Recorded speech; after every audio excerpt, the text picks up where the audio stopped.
When I came to Cincinnati too many years ago to tell, I'd hear people talking about about Coney Island and Old Coney and thought they meant the one in New York. Well, ultimately, I figured out that Cincinnati had its own Coney Island with a fantastic legend that included Davy Crockett. Kind of. All of which makes for a riveting Cincinnati curiosity.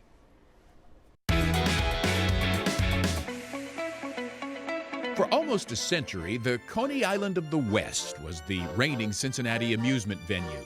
Now operating primarily as a water park and concert facility, memories of the Old Coney abide. Coney Island got its start as Parker's Grove.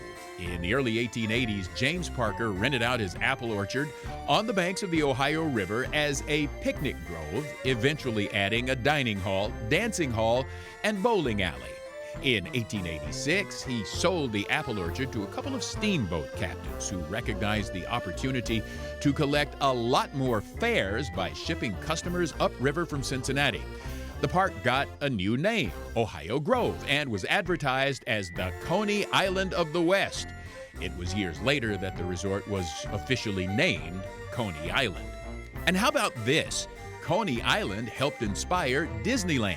Walt Disney and his brother Roy visited Coney Island in June 1953 to gather ideas for the California amusement park they planned. They were impressed by owner Ed Schott and invited him to advise on their project. At a Cincinnati news conference, Disney said Schott's advice had been very valuable in making Disneyland a success.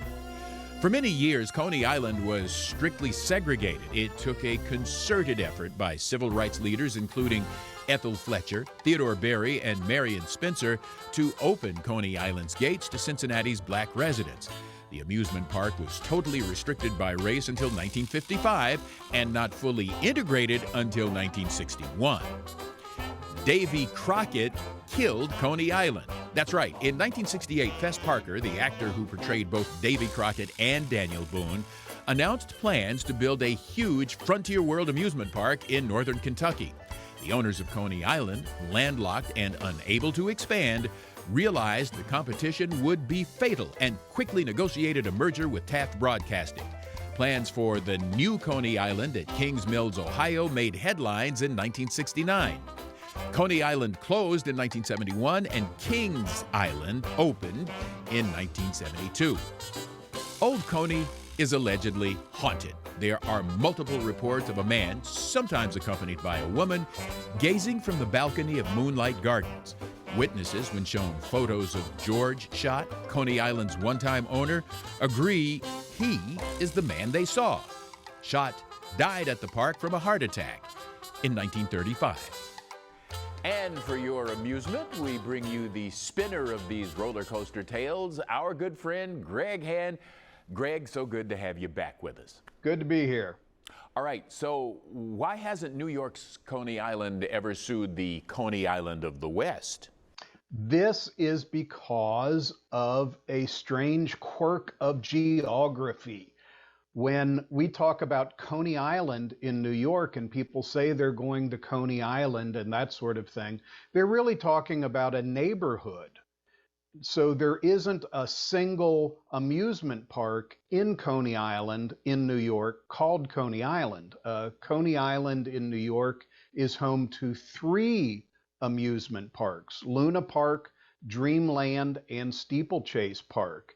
And since the Ohio Coney Island wasn't copying any of them, it was copying this neighborhood, these amusement parks in New York really didn't have any grounds to sue. Why didn't Coney Island ever replace the Island Queen steamboat? You know, there are so many people, it's a fading generation that remember with fondness the Island Queen and catching the Island Queen downtown at the public landing and taking the trip up to the amusement park.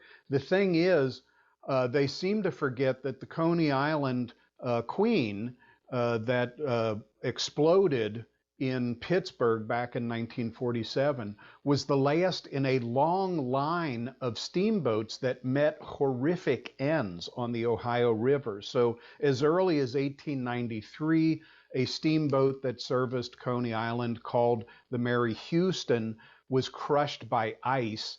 In 1895, there was a Coney Island steamboat called the Commonwealth that was rammed by a tugboat. The Princess in 1917 was crushed by ice. The Morning Star burned in 1922. The original Island Queen burned in 1922. And the Island Maid, sort of a sister ship, burned in 1932. So I think when the Island Queen burned, they just said, let's take the streetcar. Greg, fascinating and always a pleasure. Thank you so much for joining us. Indeed. Have fun.